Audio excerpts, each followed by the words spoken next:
we're going to have to move on and go to the next guy in Kenny Pickett out of Pittsburgh. This guy, 5 years at Pittsburgh, 12,000 passing yards, 81 touchdowns. Like, the stats are there. The experience is there. The hand size is questionable, but we won't get into that. Other people will knock on that weakness with him. But just a guy that seems like he's the most pro-ready in terms of overall experience going into this year's draft. No, I don't think there's any question about that. And Kenny Pickett, over the past 5 years, has proved that size doesn't matter. And, he's going to continue to try to prove that as he goes into the NFL. We've seen at his pro day, at the combine, yes, it's, hands. We saw in the rain at the Senior Bowl that he was missing a few throws during practice day. I think it was on the Wednesday. And people started, saying, oh, is the hand size going to be an issue? Could it be? But he came out on the pro day with his NFL-sized football in his small little hands, and he put on a show. He was great, and, people just need to kind of put that on the side and understand that this guy has a ton of talent. He's got the off-field leadership skills that you want in a quarterback. And, man, the past 5 years in Pittsburgh, come on. The way he's improved from his freshman year until last year, you got to look at that before you can take everything away from him because of his hand size.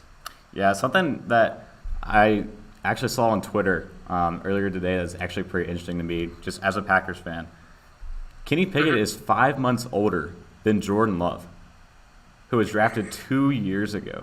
I mean, what more do you need to know about his just age and experience? I mean, Joe Burrow also was an older prospect coming out of the draft, and obviously just led the Cincinnati Bengals to the Super Bowl. So you can't really fault him with his age. And honestly, it just means he's going to be more experienced going in. He's a very toolsy pocket passer.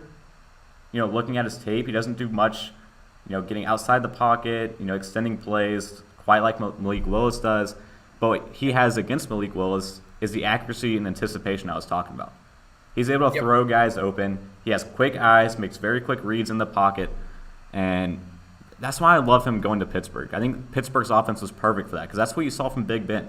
Big Ben had quick eyes and anticipated his receivers getting open, and you never relied on him, doing too much out of the pocket. Just let him stay in there, be methodical, and find his target downfield.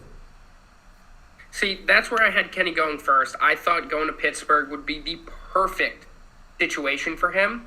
But as you mentioned, he is the most pro-ready quarterback in this draft, if you look at it. And they just signed Mitch Trubisky to a 2-year deal. And, obviously, things can change. There's still 4 weeks until the draft. And, they could think that he could be the guy, and they go and get him with the 20th pick. But I think there has been a lot of concern over him over the past couple weeks, and I think that's really tanked his stock a lot. It's going to be interesting to see because originally I had him possibly going to the Carolina Panthers, but not anymore. I think if the Panthers are going quarterback, it's going to be Malik Willis or it's not going to be a quarterback. I just don't think there's any other choice for them.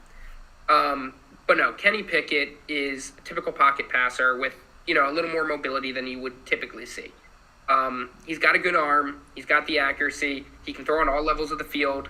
And he's just got the experience. And as an NFL coach with a team that just needs a quarterback, that is what you want in your locker room.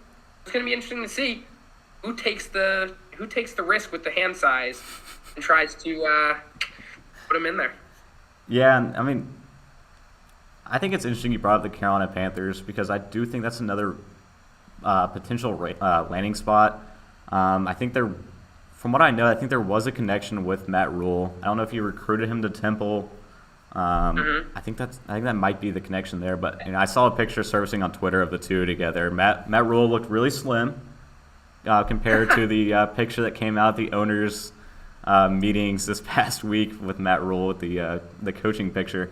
But if there's a connection there, I could see Matt Rule, if they can't find anybody, until April, which is looking like most teams are pretty much wrapped up, with what they want to do until after the draft in terms of free agents. So I was saying in my mock draft I wanted the Panthers to try to make a trade for Jimmy Garoppolo before the draft, but I think right now they're going to test their luck with the draft, see if one of these guys can fall to them at 6. And Kenny Pickett might be an option there for the Carolina Panthers. Just, what they need in the offense, a toolsy guy, a pro-ready, guy that has all the tools to, make big plays, make, big passes, and honestly a little bit more experience, I'd say, than Sam Darnold. But Kenny Pickett, definitely an interesting prospect. Experience is a strong suit. I mean, a 5-year guy at Pitt, very aged, very mature coming into the league. Seems like, I would say, probably the most pro-ready guy in that regards. At Pitt, they made a little bit of a noise, got into some big games this year, which is the big thing for me. I want to see him play in some big game moments, and winning the ACC championship this year at Pitt was a big jump for Kenny Pickett this past season.